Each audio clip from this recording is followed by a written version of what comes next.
Shalom teman-teman semua. Sebelum kita memulai renungan pada pagi hari ini, alangkah baiknya kita berdoa terlebih dahulu. Dalam nama Bapa, Putra, dan Roh Kudus. Allah Bapa kami yang bertata dalam kerajaan surga, terima kasih Tuhan atas berkat-Mu dari semalam hingga pada pagi hari ini. Sebentar kami akan membaca sedikit dari firman-Mu. Bukalah hati dan pikiran kami ya Tuhan, semoga apa yang kita baca atau dengarkan pada pagi hari ini dapat menjadi berkat bagi kami dan dapat kami lakukan dalam kehidupan sehari-hari. Di dalam nama Tuhan Yesus Kristus, haleluya, amin. Putra dan Kudus. Renungan kita hari ini diambil dari Injil Lukas pasal 7 ayat 41 sampai 48. Ada dua orang yang berhutang kepada seorang pelepas uang. Yang seorang berhutang 500 dinar, yang lain 50. Karena mereka tidak sanggup membayar, maka ia menghapuskan hutang kedua orang itu.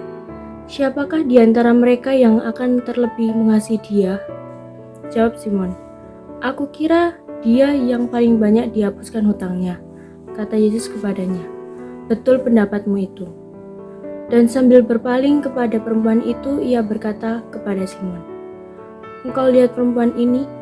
Aku masuk ke rumahmu, namun engkau tidak memberikanku air untuk membasuh kakiku. Tetapi dia membasahi kakiku dengan air mata dan menyekanya dengan rambutnya. Engkau tidak mencium aku, tetapi sejak aku masuk ia tiada henti-hentinya mencium kakiku. Engkau tidak meminyaki kepalaku dengan minyak, tetapi dia meminyaki kakiku dengan minyak wangi. Sebab itu aku berkata kepadamu, dosanya yang banyak itu telah diampuni, sebab ia yang telah banyak berbuat kasih. Tetapi orang yang sedikit diampuni, sedikit juga ia berbuat kasih. Lalu ia berkata kepada perempuan itu, dosamu telah diampuni. Ada nilai penting dari Injil yang kita baca hari ini, yaitu sikap orang Farisi dan wanita pendosa. Orang Farisi menganggap dirinya lebih baik daripada orang lain. Mereka menganggap dirinya suci karena mereka tidak membutuhkan pertobatan. Sedangkan wanita pendosa merasa dirinya tidak layak dan ia tahu diri bahwa ia banyak dosa. Karena itu ia datang memohon pengampunan kepada Yesus agar semua dosanya diampuni. Dan Yesus melihat bahwa niat wanita ini baik. Maka dari itu Yesus memberikan wanita pendosa itu pengampunan. Dari Injil yang kita baca hari ini, kita disuruh menyadari akan kehidupan beriman kita. Apakah kita sudah merasa sangat baik seperti orang Farisi? Ataukah kita seperti wanita berdosa yang menyadari akan kerapuhan hidupnya dan memohon pertobatan kepada Tuhan? Mungkin ada banyak orang di antara kita yang merasa dirinya itu bersih, merasa dirinya baik dan sempurna, sehingga ia tidak membutuhkan pertobatan.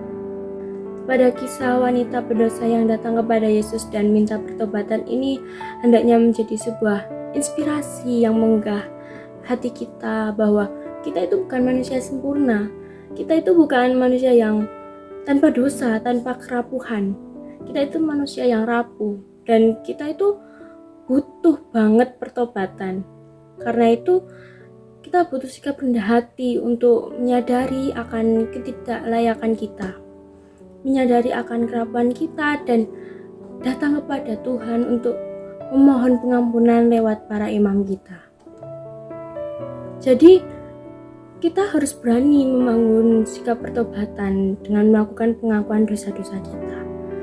Kita harus menyadari bahwa kita itu bukan manusia yang sempurna. Kita banyak dosa, banyak kelemahan, banyak kesalahan dan punya banyak sekali persoalan. Karena itu kita butuh pertobatan. Jika kita berani melepaskan keangkuhan kita, maka ada damai dan sukacita yang akan mewarnai hidup kita. Mari kita tutup renungan hari ini dengan berdoa. Dalam nama Bapa, Putra, dan Roh Kudus. Tuhan Yesus Kristus, terima kasih atas rahmat-Mu yang Kau limpahkan pada pagi hari ini. Kami telah mendengarkan sedikit dari firman-Mu ya Tuhan. Semoga firman yang diberikan dapat berguna bagi kami dan dapat menjadi berkat bagi kami.